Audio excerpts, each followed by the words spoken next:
ជំរាបសួរខ្ញុំអិនមានខ្ញុំកំពុងតែនៅ Reload Studio កំពុងតែថតចម្រៀងឲ្យកញ្ញាពីថ្ងៃនេះខ្ញុំសូមណែនាំមិត្តទាំងអស់គ្នាអំពីវិធីការពារ USB flash នេះជា USB flash ដែលខ្ញុំទិញពី Happy Cambodia Shop មានទំហំ 32GB 32GB យើងអាចផ្ទុកឯកសារជាច្រើនហើយយើងប្រកាសជាមិនចង់ឲ្យអ្នកណាគេអាចមើលឯកសារទៅនេះបាន 32GB ជាទំហំមួយធំហើយជា flash ដែលគេចង់បានដូច្នេះវាងាយស្រួលក្នុងការបាត់បង់និងការលួចដូច្នេះយើងរៀនអំពីវិធីការពារដាក់លេខសម្ងាត់មិនឲ្យអ្នកដទៃអាចមើលឯកសារក្នុង USB drive បាន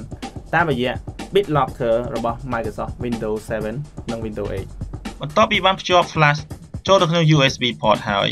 យើងនឹងទទួលបាន drive ថ្មីមួយនេះគឺជាឯកសារដែលមាននៅក្នុង drive ថ្មីរបស់ខ្ញុំមានរូបភាពមានចម្រៀងមាន wallpaper ជាដើមខ្ញុំចង់ការពារ drive ថ្មីនេះកុំឲ្យមានគេបើកមើលបានដោយដាក់លេខសម្ងាត់ខ្ញុំអាចធ្វើទៅបានដោយ right click នៅលើ drive ថ្មីរបស់យើង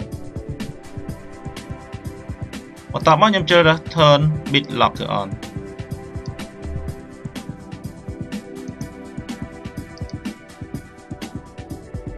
សូមរងចាំនៅពេល Windows កំពុងតែត្រួតពិនិត្យលើ drive ថ្មីនេះបន្តមកទៀតយើងមានជម្រើស2ក្នុងការដាក់លេខសម្ងាត់ឬក៏យើងប្រើប្រាស់ Smart Card ដើម្បីដោះលេខសម្ងាត់យើងប្រើលេខសម្ងាត់បន្ទាប់ពីដាក់លេខសម្ងាត់ហើយសូមចុច Next យើងមានការជ្រើសរើសក្នុងការថែរក្សា Recovery Key គឺនៅពេលដែលយើងភ្លេចលេខសម្ងាត់តើយើងត្រូវដោះស្រាយយ៉ាងណាយើងអាចផ្ញើ recovery key ទៅលើ Microsoft account របស់យើងឬក៏ save វាចូលក្នុង file យើងទុកកន្លែងណាមួយដែលមានសុវត្ថិភាពឬក៏យើង print ចេញជាក្រដាសដើម្បីនៅពេលមានការអីយើងអាចមើលនៅក្រដាសហ្នឹងរក recovery បានខ្ញុំជ្រើសរើស save to Microsoft account ឬក៏ save to a file បន្តមកខ្ញុំជ្រើស next ចម្រើសមាន2តើយើង encrypt disk space ដែលប្រើប្រាស់ឬក៏យើង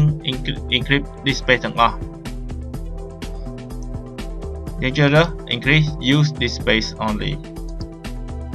បន្តមកទៀតយើងចាប់ផ្ដើម encrypting disk space ទាំងអស់នេះការចំណាយពេលក្នុងការ encrypt គឺមានរយៈពេលយូរឬឆាប់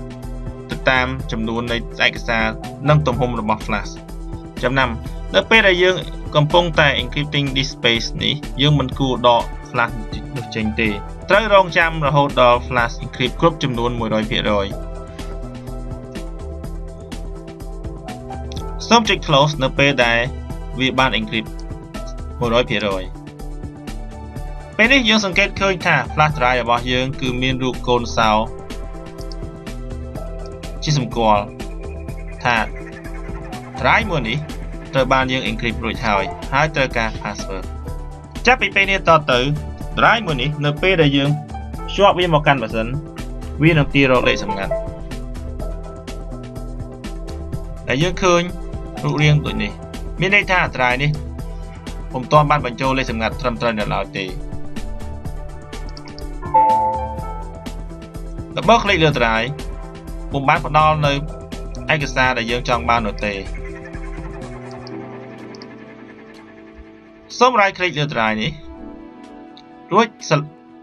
សរើសពាក្យ unlock drive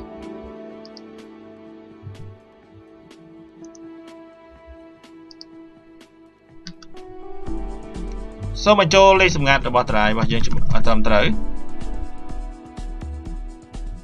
ពេលនោះគឺយើងឃើញ drive របស់យើងត្រូវបានបើកចំហឯកសារទាំងប្រមាណគឺត្រឡប់មកវិញទាំងអស់នេះជាវិធីដែលយើងប្រើប្រាស់សម្រាប់ចាក់សោ drive USB របស់យើងបន្តមកទៀតខ្ញុំសូមបង្ហាញអំពីវិធីដូរលេខសម្ងាត់ right click លើ drive ហើយជ្រើសរើសពាក្យ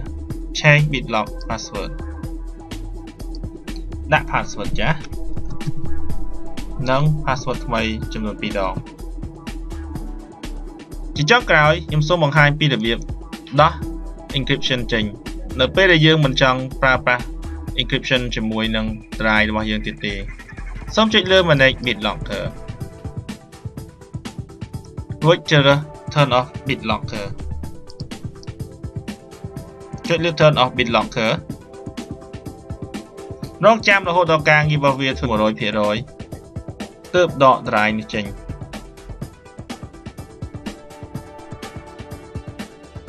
ឥឡូវនេះលោកអ្នកចេះពីរបៀបដាក់លេខសម្ងាត់និងដោះលេខសម្ងាត់របស់ USB drive ហើយចំណាំលោកអ្នកអាចប្រើប្រាស់ BitLocker បានចំពោះតែ